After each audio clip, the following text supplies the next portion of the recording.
The Mask of Dimitrios is a 1939 novel by the British author Eric Ambler. Ambler was a prolific writer of espionage thrillers, and some of his books are among the best ever written in that genre. Graham Greene and John le Carré both praised him to the skies, le Carré writing, "He is the source on which we all draw." Most of Ambler's novels feature a mild-mannered man in a humdrum job who gets unintentionally entangled in international politics as it's played out by state assassins, hired gangsters and ruthless enemy spies. What makes his work stand out even today, after so many other writers have incorporated his achievements into their own work, is the sense of menace he inspires. I don't mean that his books inspire a half-enjoyable thrill of excitement. Menace isn't a pleasant feeling. His villains sometimes give the impression of being controlled psychopaths from a world gone completely mad. And as one might expect, when the central character is so often a respectable, everyday figure, they suddenly appear out of nowhere.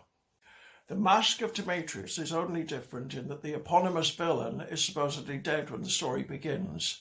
Charles Latimer is a mystery writer, although he's been a lecturer in the past, and he's in Istanbul in company with the police chief, Colonel Harkey, who nurtures ambitions of his own to be a writer.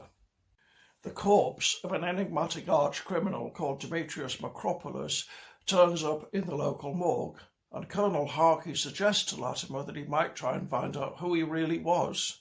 So begins Latimer's quest, a quest that takes him back and forth across the European continent and into corners he'd really prefer not to go.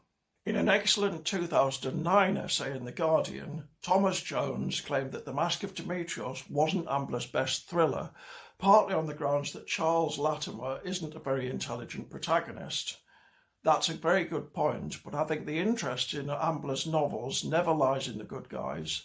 It doesn't even lie in the bad guys, though it surrounds them. It lies in the intense darkness. Nowadays, we all know how Hitler and Mussolini and Stalin turned out, but in 1939, the world must have felt as if it was on the verge of anarchy. The Mask of Dimitrios captures this, and it manages to communicate something of it to the reader, even today. It remains a disturbing book.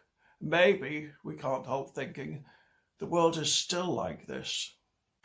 Behind the scenes, carefully hidden from us partly by our own reluctance to face it, how much darkness is there really? My guess is a lot.